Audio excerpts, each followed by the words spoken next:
Alibaba എന്ന് പറയുന്ന ഒരു വ്യക്തിയും കൂടെ നടത്തിയിട്ടുണ്ടെന്നുള്ളത്. സാധാരണ നമ്മളൊരു വ്യവസായി എന്നൊക്കെ പറയുമ്പോൾ അതിൽ നിന്ന് വ്യത്യസ്തമായിട്ടുള്ള ഒരു വ്യവസായിയാണ് അലിബാബ. എന്തായാലും അലിബാബിനെ കുറിച്ച് ഇപ്പൊ ഞാൻ കൂടുതൽ പറയുന്നില്ല, ചുരുങ്ങിയ വാക്കുകളെന്ന് പറഞ്ഞ് നിർത്തിക്കൊണ്ട് നമുക്ക് കാര്യങ്ങൾ സംസാരിക്കാൻ പോവാണ്. അലിബാബ എന്ന് പറയുന്ന വ്യക്തി, എനിക്ക് ഏറ്റവും കൂടുതൽ ആവേശമുള്ള ഒരു കാര്യം എന്ന് പറയുന്നത്, ഇവിടെ ഇരിക്കുന്ന എനിക്ക് തോന്നുന്നു ഒരാളൊഴികെ ബാക്കി എല്ലാവർക്കും രണ്ട് കൈയും രണ്ട് കാലൊക്കെ നന്നായിട്ട് വർക്ക് ചെയ്യുന്ന ആൾക്കാരാണ്, അല്ലേ? അങ്ങനെ തന്നെ അല്ലേ? യെസ്. പക്ഷെ ഇതിൽ അലിബാബ എന്ന് പറയുന്ന വ്യക്തി ഏകദേശം 40 വയസ്സ്, രണ്ട് കാല് വർക്ക് ചെയ്യാത്ത, 3-ാമത്തെ വയസ്സ് മുതൽ തളർന്നു പോയ ഒരു കാല് വർക്ക് ചെയ്യുന്ന വീൽ ചെയറിലാണ് അദ്ദേഹം ഇവിടെ വന്നിട്ടുള്ളത്. പക്ഷെ അദ്ദേഹത്തിന്റെ പ്രത്യേകത പറയുകയാണെങ്കിൽ, അദ്ദേഹം ബസ്സും ലോറിയും ഉൾപ്പെടെയുള്ള എല്ലാ വാഹനങ്ങളും അദ്ദേഹം ഡ്രൈവ് ചെയ്യും. രണ്ട് കാലില്ല കേട്ടോ, ഡ്രൈവ് ചെയ്യുന്നൊരു വ്യക്തിയാണ്. അദ്ദേഹത്തിന് 2 ഇരുമ്പ് പീസ്, 2 പൈപ്പ് കിട്ടുകയാണെങ്കിൽ അദ്ദേഹത്തിന്റെ ആ ആക്സിലേറ്ററും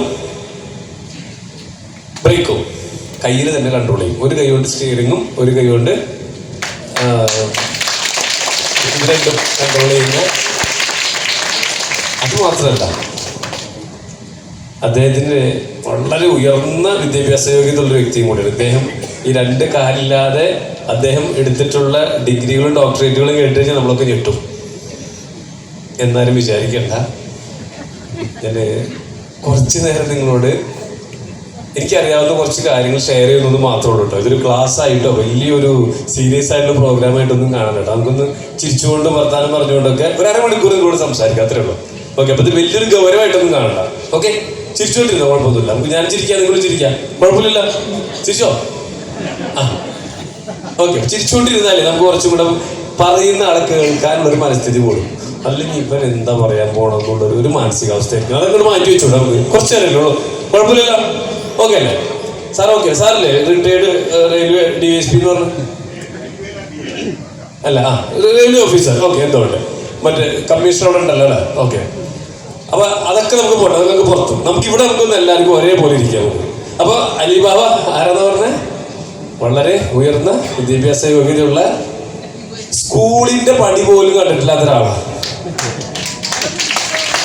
സ്കൂളിൽ വേറൊന്നും കൊണ്ടല്ല, അദ്ദേഹത്തിന് പറയാൻ മടിയില്ലാത്തൊരു കാര്യം, അതുകൊണ്ട് ഞാനത് പറയണ്ട. അതായത്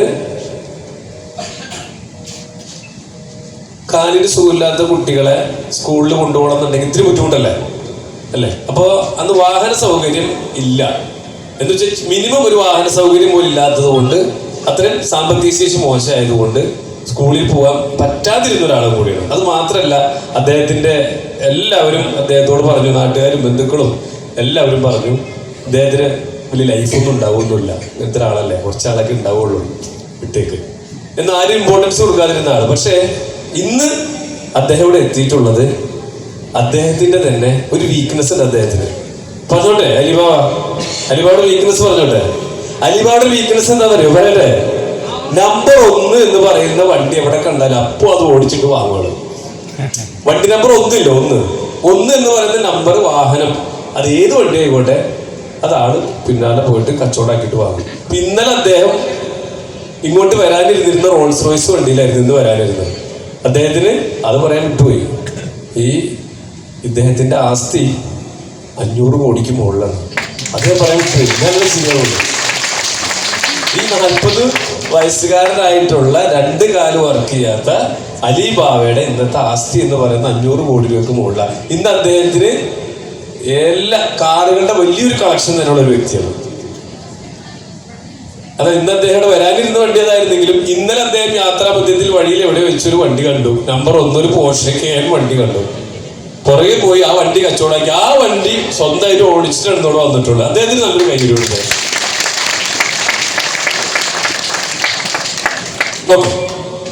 അപ്പൊ ഇനി അലിബാബിനെ കുറിച്ചുള്ള കാര്യങ്ങൾ കുറച്ച് കഴിഞ്ഞ് അലിബാബ തന്നെ പറയും. ഞാൻ ഇനി കൂടുതൽ പറഞ്ഞ് അദ്ദേഹത്തിൻ്റെതായ വാക്കുകളിലൂടെ കേൾക്കുമ്പോൾ കുറച്ചും കൂടെ വാല്യൂ ഉണ്ടാവും ഞാൻ പറഞ്ഞതിനേക്കാൾ. എനിക്കറിഞ്ഞ കുറച്ച് കാര്യങ്ങൾ പറഞ്ഞത് മാത്രമേ ഉള്ളൂ. ഓക്കെ, അപ്പോ ഇന്നിവിടെ നിങ്ങൾ എല്ലാവരും എത്തിയിട്ടുള്ളത് റെയിൽവേ സ്റ്റേഷനൊക്കെ പരിചയപ്പെട്ടു, അല്ലെങ്കിൽ സോഷ്യൽ മീഡിയ ഫ്രണ്ട്, അങ്ങനെ ഏതെങ്കിലും ഒരു കണക്ഷൻ വഴി നിങ്ങളെ പരിചയപ്പെട്ടൊരു വ്യക്തിയെ വഴിയായിരിക്കും, ആള് കാരണമായിരിക്കും നിങ്ങൾ ഇവിടെ എത്തിയിട്ടുണ്ടാവുക, അല്ലെ? ശരിയല്ലേ? ഏതെങ്കിലും രീതിയിൽ, ഞാനീ പറഞ്ഞ ഏതെങ്കിലും രീതിയിലായിരിക്കും ഇവിടെ എത്തിയിട്ടുണ്ടാവുക. അപ്പോൾ ഇവിടെ ഇരിക്കുന്നതിൽ ഭൂരിഭാഗം പേരും പുതിയ ആളുകളാണ്. പഴയ ആൾക്കാരൊക്കെ നമ്മൾ പുറത്താക്കി, ഇവിടെ സീറ്റ് ഇല്ലാത്തതുകൊണ്ട് പുറത്താക്കിയിട്ട് ഇരിക്കുന്നത് പുതിയ ആളുകളാണ്. അപ്പൊ നിങ്ങൾ ഇന്നോട് വന്നിട്ടുള്ളത് ഒരു പക്ഷേ നിങ്ങൾക്കൊരു ക്ലൂ തന്നിട്ടുണ്ടാവും ഇങ്ങോട്ട് ഇൻവൈറ്റ് ചെയ്തപ്പോൾ. ഇതൊരു ഇൻവെസ്റ്റ്മെന്റ് പദ്ധതിയാണ്, അല്ലെങ്കിൽ ഒരു റിയൽ എസ്റ്റേറ്റ് ബിസിനസ് ആണ്, അല്ലെങ്കിൽ ഒരു ടൂറിസം പ്രോജക്റ്റ് ആണ്, അല്ലെങ്കിൽ ഒരു കൃഷിയാണ്. ചിലപ്പോൾ ഇതെല്ലാം കൂടെ ചേർത്തും പറഞ്ഞിട്ടുണ്ടാവാം. അപ്പൊ അങ്ങനെ ഒരു ചെറിയ രീതിയിലുള്ള ഒരു ഇൻഫർമേഷൻ കേട്ട് അതിനെക്കുറിച്ച് കൂടുതൽ മനസ്സിലാക്കാനും ഇതിൽ എനിക്ക് എന്തെങ്കിലും ചെയ്യാനുണ്ടോ, അതായത് നിങ്ങൾക്ക് ഓരോരുത്തർക്കും എന്തെങ്കിലും ചെയ്യാനുണ്ടോ എന്ന് കൂടെ അറിയാൻ വേണ്ടിയിട്ടാണ് ഇന്നിവിടെ നിങ്ങൾ ഓരോരുത്തരും വന്നിട്ടുള്ളത്. ശരിയാണോ? യെസ്. അപ്പൊ എന്തായാലും ആദ്യത്തെ അരമണിക്കൂർ സമയം നിങ്ങളോട് ഞാൻ ഈ പ്രോജക്റ്റ് എന്താണെന്നുള്ളത് ഒന്ന് ചുരുക്കി പറയാം. അതിനുശേഷം നിങ്ങൾക്ക് ഇതിനുള്ള റോൾ എന്താണെന്നുള്ളത്, ഞങ്ങൾ 2 ബ്രദേഴ്സാണ് ഈ ഒരു ബിസിനസ് കൊണ്ട് നടക്കുന്നത്. ബ്രദേഴ്സ്, ഞാൻ അനിയനാണ്. അനിയൻ ആരും തെറ്റിദ്ധരിക്കരുത്. താടിയൊക്കെ ഉള്ളതുകൊണ്ട് ആളെ കണ്ടാൽ കുറച്ച് പ്രായം കുറവും, എന്നെ കണ്ടാൽ കുറച്ച് പ്രായം കൂടുതൽ തോന്നും. പക്ഷെ ഞാനാണ് അനിയൻ. ആര് തെറ്റിദ്ധരിച്ച് ജ്യേഷ്ഠനാണെന്ന് വിചാരിക്കരുത് പ്ലീസ്. ഓക്കെ? അപ്പൊ ജ്യേഷ്ഠൻ കുറച്ച് കഴിയുമ്പോൾ വരും. അപ്പൊ ജ്യേഷ്ഠന്റെ പ്രത്യേകത എന്ന് വെച്ച് കഴിഞ്ഞാൽ കുറച്ചും കൂടെ നല്ല ഹൈറ്റും അത്യാവശ്യം നല്ല ലുക്കും ഇത്തിരി ഗ്ലാമറൊക്കെ ഉള്ള ആളാണ്. എനിക്ക് ഗ്ലാമർ കുറവൊന്നും അഭിപ്രായമൊന്നുമില്ല കേട്ടോ. എന്നേക്കാൾ കുറച്ചും കൂടെ കൂടുതലുണ്ടെന്ന് മാത്രമേ ഉദ്ദേശിച്ചിട്ടുള്ളൂ. അപ്പൊ ആരും തെറ്റിദ്ധരിക്കണ്ട. ഓക്കെ? അപ്പൊ അദ്ദേഹം വന്നിട്ട് ബാക്കി ഡീറ്റെയിൽക്കണോ, ഞാൻ വെറുതെ ഗൗരവം വേണ്ടെന്ന് നോക്കും. നമ്മൾ ചെറിയൊരു ഡിസ്കഷനിലൂടെ പോകും, കുഴപ്പമില്ല. ആർക്കെങ്കിലും അല്ല ഗൗരവം പിടിച്ചിരിക്കേണ്ട കാര്യമൊന്നും ഇല്ല. ഇവിടെ വളരെ ചെറിയ കാര്യങ്ങളെ പറയുന്നുള്ളൂ. ചിരിച്ചൂടെ? ഓക്കെ, ശരി. ഓക്കെ. അപ്പൊ നമ്മളിപ്പോ ഇന്നിവിടെ പറയാൻ പോകുന്ന ഈ ഒരു പ്രോജക്റ്റ്, ഇതില് റിയൽ എസ്റ്റേറ്റ് ഉണ്ട്, കുറച്ച് കൃഷിയുണ്ട്, ടൂറിസം ഉണ്ട്. ഈ 3 പ്രോജക്റ്റുകളെയും കൂടെ, അല്ലെങ്കിൽ 3 മേഖലകളെയും കൂടെ ഒരുമിച്ച് കൂട്ടിച്ചേർത്ത് ഒരു സിംഗിൾ പ്രോജക്റ്റ് ആക്കി അതിലൂടെ എളുപ്പത്തിൽ കൂടുതൽ പണം ഉണ്ടാക്കാൻ പറ്റുന്ന ഒരു പ്രോജക്റ്റ്. ഇതാണ് നമ്മളിവിടെ പറയാൻ പോകുന്നത്. ഇപ്പോൾ സെൻട്രൽ ഗവൺമെന്റ് ഇതിനെക്കുറിച്ച് കൂടുതൽ റിസർച്ചുകൾ നടത്തി കേന്ദ്ര ഗവൺമെന്റിന്റെ അണ്ടറിലുള്ള ബാംഗ്ലൂർ ബേസ് ചെയ്ത് വർക്ക് ചെയ്യുന്ന IWST, institute of food science and technology എന്ന് പറയുന്ന ഇൻസ്റ്റിറ്റ്യൂട്ടിനെ ഇതിനെക്കുറിച്ച് റിസർച്ച് ചെയ്യാനായിട്ട് ഏൽപ്പിക്കുകയും ആ റിസർച്ചിന്റെ ഭാഗമായിട്ട് ഇവർ കണ്ടെത്തിയത് ചന്ദനം ഒരു അർദ്ധപരാഗ സസ്യമാണെന്ന് കണ്ടെത്തി. സ്കൂളിലൊക്കെ പഠിച്ചിട്ടില്ല അർദ്ധപരാഗ സസ്യം, സെമി പാരസൈറ്റ് കേട്ടില്ല? അർദ്ധപരാഗ സസ്യം മനസ്സിലായില്ല അല്ലെ? അതായത് നമ്മൾ വീട്ടിലെ മാവിലൊക്കെ ഇത്തിക്കണ്ണി പിടിച്ചിട്ടുണ്ടല്ലേ? ഇത്തിക്കണ്ണി. ഈ ഇത്തിക്കണ്ണിക്ക് ഭൂമിയായിട്ടുള്ള ബന്ധമുണ്ടോ? ഇല്ല. അതിന് വേണ്ട ആവശ്യമുള്ള വെള്ളവും വെള്ളമൊക്കെ വലിച്ചെടുക്കുന്ന ആ മാവിന്റെ അല്ലെങ്കിൽ ആ മരത്തിന്റെ തടിയെന്നാണ്. അപ്പൊ എന്ന് വെച്ച് കഴിഞ്ഞാൽ ഒരു ഇത്തിക്കണ്ണി എന്നൊക്കെ പറയുന്നത് 100% പാരസൈറ്റ് ആണ്, പരാഗ സസ്യമാണ്. മറ്റുള്ള സസ്യങ്ങളെ ആശ്രയിച്ച് ജീവിക്കുന്ന മരമാണ് പരാഗ സസ്യം. ചന്ദനം എന്ന് പറയുന്നത് അർദ്ധപരാഗ സസ്യമാണ്. ഒരു 50% ശേഷിയാണ് മറ്റുള്ള മരങ്ങളെ അപേക്ഷിച്ച് ഇതിന് സ്വന്തമായിട്ട് വെള്ളവും വെള്ളമൊക്കെ വലിച്ചെടുക്കാനുള്ള ശേഷിയുള്ളൂ. അപ്പോഴാണ് ഗവൺമെന്റ് ഈ IWST എന്ന് പറയുന്ന ഇൻസ്റ്റിറ്റ്യൂട്ട് കണ്ടെത്തി ഇതിന് പുതിയൊരു കൃഷി രീതി ഡെവലപ്പ് ചെയ്തെടുത്തു. അതായത് ചന്ദനം നടുമ്പോൾ തന്നെ, ചന്ദനത്തിന്റെ ഒരു തൈ നടുമ്പോൾ തന്നെ അതിന്റെ കൂടെ ഒരു ചെറിയൊരു ചെടി, ഒരു ചീര പോലുള്ള എന്തെങ്കിലും ചെറിയ ചെടി വെച്ചു കൊടുക്കും. അപ്പൊ ആദ്യത്തെ ഒരു 3-4 മാസം ആ ചീരച്ചെടിയുടെ വേരിലൂടെ വെള്ളവും വെള്ളമൊക്കെ വലിച്ചെടുത്തിട്ടായിരിക്കും ചന്ദനമരം പതുക്കെ വളരുന്നുണ്ടാവുക. അതിനുശേഷം ഒരു 3-4 മാസം കഴിയുമ്പോൾ പിന്നീട് ഒരു വർഷത്തേക്ക് ഇതിന് വെള്ളവും വെള്ളം വലിച്ചെടുക്കാനായിട്ട് ഒരു തൊമരപ്പയർ എന്ന് പറയുന്ന ഒരു കുറ്റിപ്പയർ ചെടിയുണ്ട്, ഒരു മരം പോലെ നിൽക്കുന്ന പയർ ചെടി, അത് വെച്ചു കൊടുക്കും. പിന്നെ ഒരു വർഷത്തോളം അതിന്റെ വേരിലൂടെ ആയിരിക്കും ഇതിന് വേണ്ട വെള്ളം വെള്ളമൊക്കെ വലിച്ചെടുക്കുന്നുണ്ടാവുക.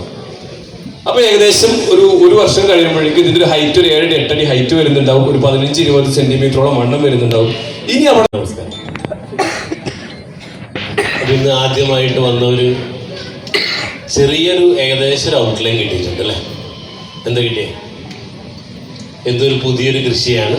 അപ്പോൾ കൃഷിയിൽ നിന്നും ലക്ഷങ്ങളും കോടികളൊക്കെ വരുമാനം ഉണ്ടാക്കാൻ പറ്റുന്ന ഒരു അവസരമാണെന്ന് മനസ്സിലായി. പക്ഷെ കുറെ സംശയങ്ങൾ നിങ്ങളുടെ ഉള്ളിലുണ്ട് അല്ലേ? ഉള്ളിൻ്റെ ഉള്ളിലുണ്ട്. അത് ക്ലിയർ ചെയ്ത് തരാമെന്നുള്ളതാണ് എൻ്റെ റോള്. ഓക്കെ? അപ്പോൾ നിങ്ങൾക്കുള്ള സംശയങ്ങൾ ലാസ്റ്റിൽ ചോദിക്കാം. പക്ഷേ ത്രൂ ഔട്ട് ഞാൻ പറയുമ്പോൾ ചിലപ്പോൾ ഡൗട്ട് ക്ലിയർ ചെയ്യുന്നുണ്ടാവും. ഇല്ലെങ്കിൽ കഴിയുമ്പോൾ എന്നോട് ചോദിച്ചാൽ മതി, ഞാനത് ക്ലിയർ ചെയ്തു. ഓക്കെ? യെസ്. ലോക്ക് ചെയ്തു. ഒരു ചെയർ കൂടെ ഉണ്ടല്ലോ, പുതിയ ആളുണ്ടെങ്കിൽ എടുത്തിരിക്കും. ഫസ്റ്റ് ഒരു ചെയർ കൂടെ ബാക്കിയുണ്ട്. നമ്മൾ സാധാരണ ഹൈവേ ഗാർഡൻ ഹോട്ടലിൽ വെച്ചാൽ ചെയ്യാറ്. അവിടെ 1000 പേരുള്ള സീറ്റിംഗ് ഉണ്ട്. ഇന്ന് ചെറിയൊരു ബുദ്ധിമുട്ട് അവിടെ സംഭവിച്ചു. അവിടെ വേറെ ഞങ്ങൾ ചെറിയൊരു അപാകത വെച്ചു, അതുകൊണ്ട് ഇങ്ങോട്ട് മാറ്റി ചെയ്തു. അപ്പോൾ എന്തെങ്കിലും ബുദ്ധിമുട്ടുകൾ നേരിടുന്നുണ്ടെങ്കിൽ തൽക്കാലം ഒന്ന് ക്ഷമിക്കുക. കാരണം എന്തും കാര്യങ്ങളും നേടിയെടുക്കണമെങ്കിൽ കുറച്ച് പ്രതിസന്ധികൾ ആവശ്യമാണ് അല്ലേ? കുഴപ്പമില്ലല്ലോ. പ്രതിസന്ധി ഉണ്ടെങ്കിൽ പ്രതിസന്ധി ഉണ്ടെങ്കിൽ അങ്ങോട്ട് സഹിച്ചോളാം. Yes yes. അപ്പോൾ പറഞ്ഞു, ഞങ്ങൾ കഴിഞ്ഞ 25 വർഷം കഴിയാണ് ഞങ്ങൾ ബിസിനസ് തുടങ്ങിയിട്ട്. ഏകദേശം 5 കമ്പനികൾ മാനേജിങ് ഡയറക്ടറാണ്. 6ാമതൊരു കമ്പനി കൂടിയിട്ടാണ് പുതിയൊരു കമ്പനി തുടങ്ങിയത്. മാത്രമല്ല, ഇന്ന് കഴിഞ്ഞ ജൂൺ 5-ാം തീയതി സെൻട്രൽ ഗവൺമെൻറ്റിൻ്റെ കേരളത്തിൻ്റെ ഒരു അതോറിറ്റി ആയിട്ട്, ട്രേഡ് കമ്മീഷണറായിട്ട് പുതിയൊരു പോസ്റ്റ് കൂടി കിട്ടിയിട്ടുണ്ട്. അപ്പം ഇത് മുന്നോട്ടേക്ക് പോകുമ്പോൾ നിങ്ങൾക്കറിയാം, ഇതിലുള്ള നിയമങ്ങളിൽ എന്തെങ്കിലും മാറ്റം വരുത്തി കഴിഞ്ഞാൽ എന്തെങ്കിലുമൊക്കെ ഗവൺമെൻറ്റിൻ്റെ അണ്ടറിലിരിക്കുന്ന കാര്യങ്ങളാണ്. കാരണം ഇന്ന് ലോകത്തിൽ ഏറ്റവും കൂടുതൽ വിൽക്കാൻ ബുദ്ധിമുട്ടുള്ളൊരു സാധനമാണ് ഭൂമി. അതോടൊപ്പം തന്നെ ഏറ്റവും കൂടുതൽ സമ്പന്നനാവാൻ പറ്റുന്ന ഒരു കാര്യം കൂടിയാണ് ഭൂമി. അപ്പോൾ ഏറ്റവും ബുദ്ധിമുട്ടാണ്, അതോടൊപ്പം തന്നെ പെട്ടെന്ന് സമ്പന്നനാവാനും പറ്റും. അപ്പൊ സമ്പന്നനാവണമെങ്കിൽ ഭൂമി മേടിച്ച് മറിച്ച് വിറ്റ് പല രീതിയിൽ പണം ഉണ്ടാക്കാം. അതോടൊപ്പം തന്നെ ഇത് മാർക്കറ്റ് ചെയ്ത് ഒരു റിയൽ എസ്റ്റേറ്റ് ഡീൽ മേക്കറായിട്ടും നമുക്ക് സമ്പന്നനാവാം. പണം ഉണ്ടെങ്കിൽ ഇൻവെസ്റ്റ് ചെയ്ത് അതിന് ഡബിൾ ആക്കുകയും ചെയ്യും. പണം ഇല്ലെങ്കിൽ ഒരു ഡീൽ മേക്കർ ആയിക്കൊണ്ട് നമുക്കും സമ്പന്നനാവാം. ഓക്കെ. അപ്പൊ ഇതിന് സമയം ഇപ്പൊ 12 മണി. എത്ര മണിക്ക് ലഞ്ച് കഴിക്കണം? 2 മണി. നമ്മൾ ലഞ്ച് കഴിക്കാനല്ലല്ലോ അല്ലേ? അപ്പോൾ ലഞ്ച് ഇവിടെ താഴത്തെ നിലയിലാണ്. കഴിഞ്ഞിട്ട് ഇവിടെ പാർട്ടവർ പറഞ്ഞു തരുന്നതനുസരിച്ച് നിങ്ങൾ പോയിട്ട് അല്ലെ ഇതിനെക്കുറിച്ചുള്ള എല്ലാ ഡീറ്റെയിൽസ് അറിഞ്ഞിട്ട് ഇവിടുന്ന് പോയാൽ മതി. കാരണം എന്തായാലും വന്നു അല്ലേ? അപ്പൊ ഇന്ന് നിങ്ങൾ വന്നു, നിങ്ങളൊരു വിലയേറിയൊരു ദിവസം ഇന്നിവിടെ കളയാണ്. അപ്പൊ നിങ്ങൾക്ക് ഒരു 1:30-ക്ക് ശേഷം അല്ലെങ്കിൽ 2 മണിക്കുള്ളായിട്ട് ഈ പ്രോഗ്രാം കഴിയുമ്പോൾ 2 തീരുമാനങ്ങൾ എടുക്കാം. ഒന്ന്, ഇവിടുന്ന് പ്രോഗ്രാം കഴിഞ്ഞ് താഴേക്ക് പോകുമ്പോൾ ഇങ്ങോട്ട് വിളിച്ച് കൊണ്ടുവന്ന ആളെ ചെവിയിൽ തെറി പറഞ്ഞുകൊണ്ട് തിരിച്ചു പോകും. കാരണം എന്താ? എൻ്റെ വിലയേറിയ ഒരു ദിവസം കളഞ്ഞിരുന്നു, ഇതിനാണോ അത് എന്നെ വിളിച്ചത് എന്ന് ചോദിച്ചതിന് നിങ്ങൾക്ക് സാറ്റിസ്ഫാക്ഷൻ വേണ്ടേ? എന്തായാലും ഒരു ദിവസം വരാണ്ട് നേരിൽ പറഞ്ഞ് എന്ത് ചെയ്യാം? ഒരു സമാധാനം അല്ലേ? അല്ലെങ്കിലോ ഇത് ഇഷ്ടപ്പെട്ടെങ്കിൽ നിങ്ങളെ വിളിച്ച ആൾക്ക് ഒരു ഷെയ്ക്ക് ഹാൻഡ് കൊടുത്തുകൊണ്ട് ഞാനും ഉണ്ടെന്ന് പറഞ്ഞ് ഷെയ്ക്ക് ഹാൻഡ് തരാം. പക്ഷെ ഒരു ഉറപ്പ് തരാം, ഇന്നേ വരെ ഒരാൾക്ക് തെറി കേൾക്കേണ്ട ഗതികേട് വന്നിട്ടില്ല. അത് ഞാൻ ഗ്യാരണ്ടി തരാം. യെസ്. ഇപ്പൊ എന്റെ ബാക്കിൽ ആരാ നിൽക്കണം? എന്റെ ബാക്കിൽ താറാവ്. ഏത് താറാവാ? പൊന്മുട്ടിയിടുന്ന താറാവ്. ഇതെന്ത് സംഭവം? പൊന്മുട്ടിയിടുന്ന താറാവ് പണ്ട് സ്കൂളിൽ പഠിച്ചിട്ടുണ്ട് നമ്മളെ. പൊന്മുട്ടിയിടുന്ന താറാവ് എന്തായിരുന്നു? കഥ ഓർമ്മ ഉണ്ടായിരിക്കെങ്കിൽ പൊന്മുട്ടിയിടുന്ന താറാവിനെ കുറിച്ച് ജീവിക്കുന്നുണ്ട്. ഇവിടെ എന്തുകൊണ്ടാണ് ഞങ്ങൾ ഈ 6ാമത്തെ ഒരു കമ്പനി തുടങ്ങിയെന്ന് ചോദിച്ചാൽ, 5 കമ്പനി തുടങ്ങിയത് എൻ്റെ കുടുംബത്തിനെ സേഫ് ആക്കാനായിരുന്നു. 6ാമത്തെ കമ്പനി എൻ്റെ കൂടെ നിൽക്കുന്നവർക്കും സമൂഹത്തിൽ ഏകദേശം 22,000 പേരെ സമ്പന്നരാക്കി മാറ്റാമെന്ന ഒരു വലിയ ഉദ്ദേശ ലക്ഷ്യത്തോടു കൂടിയിട്ടാണ് ഈ പ്രൊജക്ട് തുടങ്ങിയിട്ടുള്ളത്. ഓക്കെ. 22,000 പേരെ സമ്പന്നരാക്കാം, അതാണ് അൾട്ടിമേറ്റ് ഗെയിം. അപ്പൊ ഇത് പറയുന്നതിന് മുമ്പ് ഞാൻ ജസ്റ്റ് എന്നെ കുറിച്ചൊന്ന് നിങ്ങൾക്ക് എക്സ്പ്ലെയിൻ ചെയ്യാം. ഞാനിവിടെ ഈ പ്രൊജക്ടിന്റെ പേരാണ് ബാക്കെടുത്ത് നമുക്ക് പാർക്കാൻ ചന്ദ്രത്തോപ്പ്. ഇതെവിടെയും കേട്ടിട്ടുണ്ട്? ആദ്യം മുന്തിരിത്തോപ്പ് കേട്ടു. നമുക്ക് പാർക്കാൻ മുന്തിരിത്തോപ്പ് കേട്ടിട്ട് ചന്ദ്രത്തോപ്പ് കേട്ടിട്ടില്ല അല്ലെ? ഓക്കെ. എങ്കിലേ സാറേ 1 കിലോ മുന്തിരിക്ക് എന്താ വില? 100 രൂപ, 150 രൂപ. 1 കിലോ ചന്ദനത്തിന് എന്താ വില എന്ന് പറഞ്ഞ്? 20,000 രൂപ. അപ്പൊ 20,000 രൂപ വിലയുള്ള ചന്ദനത്തോപ്പിൽ താമസിക്കണോ 150 രൂപ വിലയുള്ള മുന്തിരിത്തോപ്പിൽ താമസിക്കണോ? അത് നല്ലത്. അതെ. അപ്പോ ചന്ദനത്തോപ്പിൽ താമസിച്ചാൽ എന്ത് ഗുണങ്ങളുണ്ടെന്ന് ചോദിച്ചാൽ, അതായത് ഒരുപാട് ഓക്സിജൻ സർക്കുലേറ്റ് ചെയ്യുന്ന ഒരു അത്ഭുത വൃക്ഷമാണ് ചന്ദനം. എന്താണ്? ഓക്സിജൻ സർക്കുലേറ്റ് ചെയ്യുന്ന വൃക്ഷം. ഇപ്പോൾ നിങ്ങൾക്ക് അറിയപ്പെടുന്ന ഒരു വൃക്ഷമുണ്ട്, ആൽമരം അല്ലെ? ആൽമരത്തിന്റെ പ്രത്യേകത 5 മുതൽ 10% വരെ ഓക്സിജൻ സർക്കുലേറ്റ് ചെയ്യുന്ന വൃക്ഷമാണ് ആൽമരം. അമ്പലത്തിന് മുമ്പിൽ കാണാം. പക്ഷെ ഈ ആൽമരം രാത്രി സമയത്ത് കാർബൺ ഡൈ ഓക്സൈഡ് പുറപ്പെടുവിക്കും. അപ്പൊ അവിടെ ഇരിക്കാനും പാടില്ല. ഇതേ സമയം ചന്ദനത്തിന്റെ ഗുണം 10 മുതൽ 20% വരെ ഓക്സിജൻ സർക്കുലേറ്റ് ചെയ്യുന്ന ഒരു അത്ഭുത വൃക്ഷമാണ് ചന്ദനം. രാത്രി കാർബൺ ഡൈ ഓക്സൈഡ് പുറപ്പെടുവിച്ചാലും രാത്രി സമയത്തും അതേ ഓക്സിജൻ നിലനിർത്തും.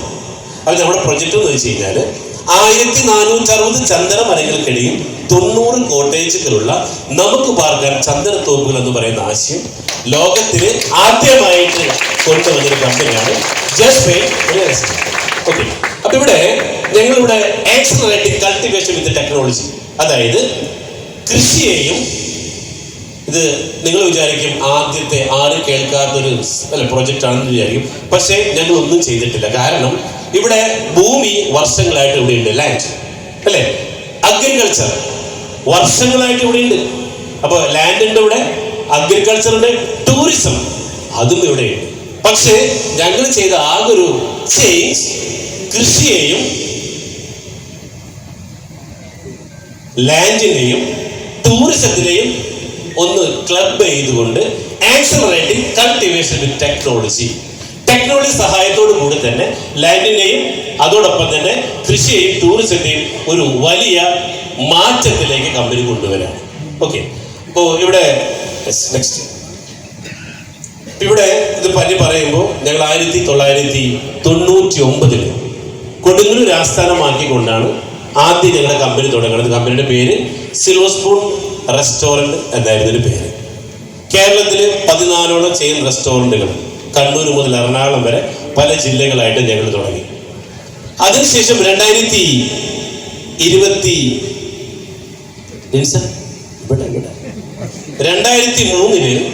സിൽവർ സ്പൂൺ കാറ്ററിംഗ് സർവീസ് എന്ന് പറഞ്ഞുകൊണ്ട് പുതിയ ഒരു പ്രസ്ഥാനത്തിന് കൂടെ ഞങ്ങൾ രൂപം നൽകി. അതിനുശേഷം 2004 സിൽവർ സ്പൂൺ ഈവന്റ് മാനേജ്മെന്റ് എന്ന് പറയുന്ന പുതിയൊരു കമ്പനിക്ക് കൂടെ ഞങ്ങൾ രൂപം നൽകി. അങ്ങനെ ഏകദേശം 2020 വരെ 21 വർഷം ഇവിടെ കേരളത്തിലും ഇന്ത്യയിലുമായിട്ട് 5000-ഓളം വെഡിങ്ങുകളും 14 റെസ്റ്റോറൻറ്റുമായിട്ട് മുന്നോട്ട് പോയ ഞങ്ങൾ കൊറോണ സമയത്താണ് ഞങ്ങൾ ഏറ്റവും കൂടുതൽ സ്ട്രഗിൾ ചെയ്തത്. കാരണം എല്ലാവരെയും ബാധിച്ച പോലെ തന്നെ 8 മാസത്തോളം ഞങ്ങളുടെ ബിസിനസ്സും ഒന്ന് ഡൗൺ ആയിപ്പോയി. അപ്പൊ ആ സമയത്ത് ചിന്തിച്ചതാണ്, ഇനി കൊറോണ വന്നാലും ശരി, എന്ത് പ്രശ്നങ്ങൾ വന്നാലും ശരി, ഞങ്ങളുടെയും ഞങ്ങളുടെ സ്റ്റാഫിനെയും ബുദ്ധിമുട്ടിക്കാത്ത, വരുമാനം നിൽക്കാത്ത എന്ത് പ്രൊജക്റ്റ് തുടങ്ങാൻ പറ്റും. അങ്ങനെ 2020 ജൂൺ 23 ഞങ്ങൾ ജസ്റ്റ് പെയ്ഡ് എന്ന് പറയുന്ന ഒരു കമ്പനിക്ക് രൂപം കൊടുത്തു. അങ്ങനെ 2022 ജനുവരി 1 ജസ്റ്റ് പെയ്ഡ് ഇ-കോമേഴ്സ് കമ്പനിയാക്കി ഞങ്ങൾ രൂപം കൊടുക്കുകയാണ്. അങ്ങനെ ആ വർഷത്തെ പ്രവർത്തനം കൊണ്ട് കേരളത്തിൽ ഓൺലൈനിലൂടെ ഏറ്റവും കൂടുതൽ ബിസിനസ് ഉണ്ടാക്കിക്കൊണ്ട് മിനിസ്റ്റർ കയ്യിൽ നിന്ന് the best e-commerce company 2022 award ഞങ്ങൾക്ക് വാങ്ങാൻ സാധിച്ചിട്ടുണ്ട്. അതിനുശേഷം 2023 നവംബർ 16 ഞങ്ങളുടെ പുതിയ പ്രൊജക്റ്റ് ആയിട്ടുള്ള ജസ്റ്റ് പെയ്ഡ് റിയൽ എസ്റ്റേറ്റ് രൂപം കൊടുത്തു. ഇതേപോലെ തന്നെ ഏകദേശം 700ഓളം പേരുള്ള ഒരു വലിയൊരു ഓഡിയൻസിനെ അഭിസംബോധന ചെയ്തുകൊണ്ട് മൺസൂൺ എംപ്രസ് പാലാരിവട്ടത്താണ് ഈ പ്രൊജക്റ്റ് അവതരിപ്പിച്ചത്. പക്ഷേ അന്ന് ഈ പ്രൊജക്റ്റ് കേട്ടപ്പോൾ തന്നെ എല്ലാവരും ഇത് പഴയ ആട് തേക്ക് മാഞ്ചിയല്ലേ. കാരണം നമ്മുടെ ഉള്ളിലെല്ലാം ചെറുപ്പത്തിൽ എന്ത് പറയുന്നു അതെല്ലാം നമ്മുടെ ബ്രെയിനിൽ സേവ് ചെയ്ത് വെച്ചിട്ടുണ്ട്. അപ്പൊ ഇത് ആരെന്ത് പറഞ്ഞാലും നമ്മുടെ ബ്രെയിൻ എന്ത് ചെയ്യും, അതിനോട് കണക്ട് ചെയ്യും. അപ്പൊ അന്ന് ഇവിടെ കൂടിയിരിക്കുന്ന ഞങ്ങളുടെ കൂടെ പ്രവർത്തിക്കുന്നവർ തന്നെ പലരും അയ്യോ കമ്പനി വലിയൊരു തട്ടിപ്പിലേക്കാണോ ഞങ്ങളെ കൊണ്ടുപോകുന്നത്, പലരും പലതരത്തിലുള്ള ആശയങ്ങൾ ഉന്നയിച്ചു. അങ്ങനെ എല്ലാവരുടെയും ഡൗട്ടുകൾ ക്ലിയർ ചെയ്തുകൊണ്ട് ഗവൺമെന്റ് സപ്പോർട്ടോട് കൂടെ തന്നെ 2024 ജനുവരി 1 ജസ്റ്റ് പെയ്ഡ് റിയൽ എസ്റ്റേറ്റ് ഇവിടെയുള്ള പല ആളുകളും ഏറ്റെടുത്തു. പലരും ഇതിന്റെ ഓണർമാരായിട്ട് മാറി എന്നുള്ളതാണ്. അങ്ങനെ 2024 ജൂൺ 30 കേരള കൗമുദി പത്രത്തിന്റെ 138ാമത്തെ അവാർഡ് 113ാമത്തെ അവാർഡ് കൃഷി മന്ത്രി പ്രസാദ് സാറിന്റെ കയ്യിൽ നിന്നും ദ ബെസ്റ്റ് അഗ്രികൾച്ചർ അവാർഡ് ഞങ്ങൾക്ക് ലഭിക്കുകയുണ്ടായി. കാരണം ഈ കൃഷി ആരും ഇന്നേ വരെ കേരളത്തിൽ തുടങ്ങിയിട്ടില്ല. അതിന് അദ്ദേഹത്തിന്റെ കയ്യിൽ നിന്ന് കിട്ടിയ അവാർഡാണ് ഇപ്പൊ നിങ്ങൾ സ്ക്രീനിൽ കാണുന്നത്. അതിനുശേഷം ഞങ്ങളുടെ സിൽവർ സ്പൂൺ എന്ന കമ്പനി 25 വർഷം കംപ്ലീറ്റ് ചെയ്തപ്പോൾ അത് ഞങ്ങൾ റീബ്രാൻഡ് ചെയ്തു. ഡയമണ്ട് സ്പൂൺ പ്രീമിയം വെഡിങ് എന്ന് പറയുന്ന പുതിയൊരു കമ്പനിയാക്കി ഞങ്ങൾ രൂപം കൊടുത്തപ്പോൾ അന്ന് സിംഗർ ചിത്ര മാഡത്തിന്റെ കയ്യിൽ നിന്നും മറ്റൊരു അവാർഡ് കൂടെ ഞങ്ങൾക്ക് ലഭിക്കുന്നുണ്ട്. അതിനുശേഷം ഓഗസ്റ്റ് 15 ലോകനാഥ് ബെഹ്റ അവറുകളിൽ നിന്നും മറ്റൊരു ഇന്നോവേറ്റീവ് ബിസിനസ് അവാർഡ് കൂടെ ഞങ്ങൾക്ക് ലഭിക്കുകയുണ്ടായി. അതിനുശേഷം ദീപിക പത്രത്തിന്റെ 138 വാർഷികത്തോടനുബന്ധിച്ച് the best agriculture award minister റിയ സാറിന്റെ കയ്യിൽ നിന്നും കോഴിക്കോട് വെച്ച് നടന്നൊരു ചടങ്ങിൽ ഞങ്ങൾക്ക് ലഭിക്കേണ്ടായിട്ടുള്ളതാണ്. അതിനുശേഷം നമുക്ക് പാർക്കാൻ ചന്ദനത്തോപ്പിൽ KTDC ചെയർമാൻ ശശീന്ദ്രൻ അവർ നിർവഹിച്ചിട്ടുള്ള ഉദ്ഘാടനത്തിന്റെ ഫോട്ടോയാണ് ഇപ്പൊ നിങ്ങൾ കാണുന്നത്. അതിനുശേഷം ഇവിടെ ഈ ബിസിനസ് ദുബായിലേക്ക് ഞങ്ങൾ എക്സ്പാൻഡ് ചെയ്തപ്പോൾ ഇന്ത്യയിൽ നിന്നുള്ള ബെസ്റ്റ് മിഡിൽ ഈസ്റ്റ് അവാർഡ് മലയാളത്തിന്റെ അഹങ്കാരം മമ്മൂക്കയുടെ കയ്യിൽ നിന്ന് ഞങ്ങൾക്ക് വാങ്ങാൻ വെച്ചിരുന്നു. അതിനുശേഷം പല MLA MP-മാരുടെ കയ്യിൽ നിന്നും വ്യത്യസ്ത തരത്തിലുള്ള അവാർഡുകൾ ഈ കൃഷിക്ക് ഞങ്ങൾക്ക് ലഭിക്കുകയുണ്ടായി. അതിനുശേഷം ഇത് കഴിഞ്ഞ് ദുബായിൽ പോയി വന്ന് അവാർഡൊക്കെ മേടിച്ച് തിരിച്ചു വന്നപ്പോഴാണ് ഒരു ദിവസം രാവിലെ എഴുന്നേറ്റപ്പോൾ ലോകത്തെ ഞെട്ടിച്ചെന്ന് പറയാം, ലോകം മുഴുവൻ ഒരു മുഖ്യധാരാ പത്രം മാധ്യമം അവരുടെ ഒരു ന്യൂസ് വരാണ്. വയനാട് കേന്ദ്രീകരിച്ചുകൊണ്ട് എറണാകുളം ആസ്ഥാനമാക്കി വൻ ചന്ദന കൃഷി തട്ടിപ്പ്. പേരില്ലാട്ടോ, പക്ഷേ എല്ലാവരും അറിയാം ഈ ഞങ്ങൾ മാത്രമേ ഇത് ചെയ്യുന്നുള്ളൂ. അങ്ങനെ മാധ്യമം പത്രം ഇത് 2, 3, 4 ഒരാഴ്ചയോളം ഫ്രണ്ട് പേജിൽ വലിയൊരു ന്യൂസ് ആക്കി ഇത് മാറ്റാം. അങ്ങനെ ഇത് സെൻട്രൽ ഗവൺമെന്റ് ശ്രദ്ധയപ്പെടുന്നു, അന്വേഷണം വരുന്നു. അങ്ങനെ സെൻട്രൽ ഗവൺമെന്റ് അന്വേഷണത്തിനൊടുവിൽ ഞങ്ങൾക്ക് ഏറ്റവും നല്ല ഈ ഒരു കൃഷി കൊണ്ടുവന്നതിനും ഈ ബിസിനസ് ഇവിടെ തുടങ്ങിയതിനും സെൻട്രൽ ക്യാബിനറ്റ് മിനിസ്റ്റർ ചിരാഗ് പാസ്വാനിൽ നിന്നും ഒരു അവാർഡ് യൂസഫ് അലിക്കയുടെ അധ്യക്ഷതയിൽ ഞങ്ങൾക്ക് ലഭിക്കുകയുണ്ടായി.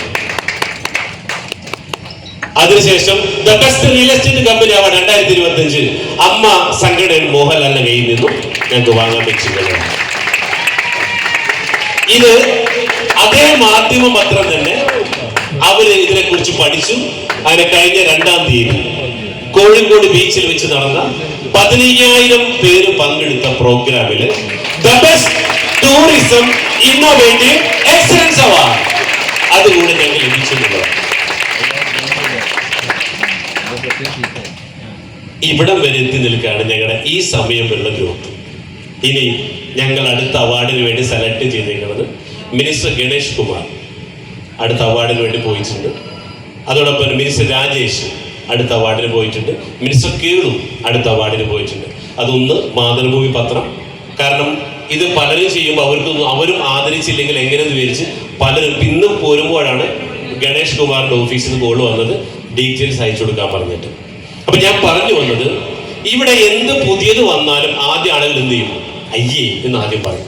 പിന്നീടാണ് അത് അല്ലെ. ഇപ്പൊ നിങ്ങൾക്ക് അറിയാം, ജോയ് ആലുക്കാസ് കഴിഞ്ഞ ദിവസം പറയുണ്ടായി, ഇവിടെ കേരളത്തിൽ, അതായത് അദ്ദേഹത്തിന് 120ഓളം ജ്വല്ലറികൾ ഇന്ത്യയിലുണ്ട്. അതിൽ കേരളത്തിൽ വെറും 20 താഴെ മാത്രം, ബാക്കിയെല്ലാം കേരളത്തിന് പുറത്ത് അല്ലെ പല സ്ഥലങ്ങളിലായിട്ടാണ്. കാരണം കേരളത്തിൽ ഒരു വ്യവസായം തുടങ്ങി വിജയിപ്പിക്കാന്നുള്ളത് പ്രാക്ടിക്കൽ അല്ലാന്ന് പറയാം. പക്ഷേ ഞാൻ ദൈവത്തോടും എല്ലാവരുടെയും ഈ സമയത്ത് നന്ദി പറയാണ്. ഈ പ്രൊജക്ട് ഒരു വൻ വിജയമാക്കി തീർത്ത് ഇന്ന് മറ്റൊരു തരത്തിലേക്ക് കൊണ്ടുപോകാൻ പറ്റിയിട്ടുള്ളത്. കഴിഞ്ഞ ഓണത്തിന് മിനിസ്റ്റർ ശശീന്ദ്രൻ അവറുകൾ ഞങ്ങളുടെ ഓണം പ്രോഗ്രാമിൽ വന്ന് ഈ റിയൽ എസ്റ്റേറ്റ് മേഖലയിൽ പ്രവർത്തിക്കുന്ന 9 പേർക്ക് പ്രീമിയം കാറുകളുടെ താക്കോല് കൊടുക്കാൻ അദ്ദേഹം വന്നു എന്നുള്ളതാണ്. അതായത് ഇവിടെ ഇപ്പൊ സംസാരിച്ച ലിൻഡു, ജയശ്രീ, ഇവർ 2 പേരും ഒരു സാധാരണ കുടുംബമായിരുന്നു. ദിവസേന 500 രൂപയ്ക്ക് വരുമാനം ഉണ്ടാക്കിക്കൊണ്ടിരുന്നവര് ഇന്ന് വാങ്ങുന്നത് മാസം 10 ലക്ഷം രൂപയ്ക്ക് മുകളിലും. ഇന്ന് അവർ യാത്ര ചെയ്യുന്നത് 50 ലക്ഷം 1 കോടി രൂപ വാഹനത്തിന് മേലുള്ള വാഹനത്തിലുമാണ്. അപ്പൊ ഇവർ കഴിഞ്ഞ പ്രാവശ്യം BMW 2 പേരും BMW ഓണേഴ്സ് കൂടിയിട്ടാണ് ഇപ്പൊ സംസാരിച്ചത്. ഓക്കെ, പറഞ്ഞു വന്നത് ഇത് മിനിസ്റ്റർ കഴിഞ്ഞ ദിവസം പങ്കെടുത്തൊരു പ്രോഗ്രാമാണ്. ഇതിൽ ഏറ്റവും വലിയ ഹൈലൈറ്റ് എന്ന് വെച്ചാൽ ഇതിന്റെ അവസാനത്തിൽ മന്ത്രി പറയുന്ന ഒരു ചെറിയ ഡയലോഗ് ഉണ്ട്. 2 കോട്ടേജിന്റെ ഉദ്ഘാടനം കഴിഞ്ഞ്, ഒന്ന് ഫിലിം സ്റ്റാർ സാരി, 2 അൻസിബ, 2 എണ്ണത്തിൽ ഉദ്ഘാടനം കഴിഞ്ഞ് മൊത്തം 90 എണ്ണമാണ്. 90 എണ്ണം ഉദ്ഘാടനം ചെയ്യാൻ വേണ്ടി പോണത് 90 ഫിലിം സ്റ്റാർ ആയി. കാരണം ഇത് ജനങ്ങളിലേക്ക് അല്ലെ അവർ അറിയിക്കാൻ വേണ്ടി മന്ത്രിമാരുണ്ടാവും. അങ്ങനെ സെലിബ്രിറ്റീസ് ആയിരിക്കും ഇത് ഉദ്ഘാടനം ചെയ്യാൻ വേണ്ടി പോകുന്നത്. അപ്പൊ ഇവിടെ ഞങ്ങൾ പറയണത്, നിങ്ങൾക്ക് ഈ 75 ലക്ഷം രൂപയുടെ കോട്ടേജ് വാങ്ങിക്കഴിഞ്ഞാൽ ഇത് ജനുവരി മാസം മുതൽ ഞങ്ങൾ വാടകയ്ക്ക് കൊടുക്കുന്നത് പെർ ഡേ 20,000 രൂപയായിട്ടാണ്. അപ്പൊ പെർ ഡേ 20,000 രൂപയ്ക്ക് വാടകയ്ക്ക് കൊടുക്കുമ്പോൾ 30 ദിവസം വാടകയ്ക്ക് പോയി കിട്ടുന്ന റവന്യൂ ആണ് 6 ലക്ഷം രൂപ. 25 ദിവസം വാടകയ്ക്ക് പോയാൽ 5 ലക്ഷം രൂപ. 20 ദിവസം വാടകയ്ക്ക് പോയാൽ 4 ലക്ഷം രൂപ. 15 ദിവസം പോയാൽ 3 ലക്ഷം രൂപ. അങ്ങനെ ഏറ്റവും ചുരുങ്ങിയത് 5 ദിവസം വാടകയ്ക്ക് പോയാൽ പോലും 1 ലക്ഷം രൂപ ഇതിന് വാടക കിട്ടുന്നു. ബാക്ക് എടുത്ത് 1 ലക്ഷം രൂപ 8 ബാക്ക്.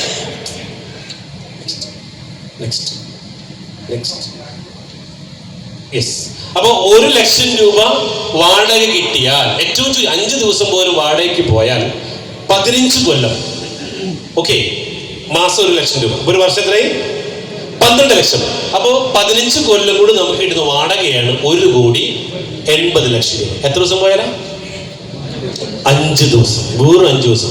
10 ദിവസമായാല് എത്രയും? 10 ദിവസം എത്രയും? 3,60,00,000. 20 ദിവസമായി കഴിഞ്ഞാൽ 7,20,00,000. 30 ദിവസം കഴിഞ്ഞാൽ ഏകദേശം 12 കോടി രൂപയോളം വേണ്ട. ഏറ്റവും ചുരുങ്ങിയത് 1,80,00,000 രൂപ അടുത്ത വർഷം ജനുവരി മാസം മുതൽ കിട്ടാൻ പോകുന്നു. മാസം വെറും 5 ദിവസം വാടകയ്ക്ക് കൊടുത്താൽ പോലും.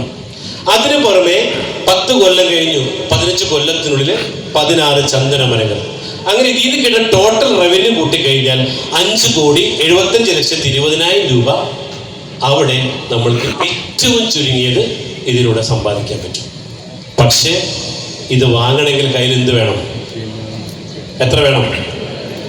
75 ലക്ഷം രൂപ കയ്യിൽ വേണം. അപ്പൊ 75 ലക്ഷം രൂപ കയ്യിലുണ്ടെങ്കിൽ നിങ്ങൾക്ക് എന്ത് ചെയ്യാം? ഞങ്ങൾ പ്രതീക്ഷിക്കുന്നത് ഏറ്റവും ചുരുങ്ങിയത് 3 ലക്ഷം രൂപയാണ് മന്ത്ലി. ഏറ്റവും ചുരുങ്ങിയത്.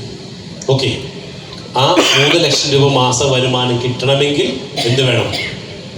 ഇത് 75 ലക്ഷം രൂപ കൊടുത്ത് നിങ്ങൾ വാങ്ങണം.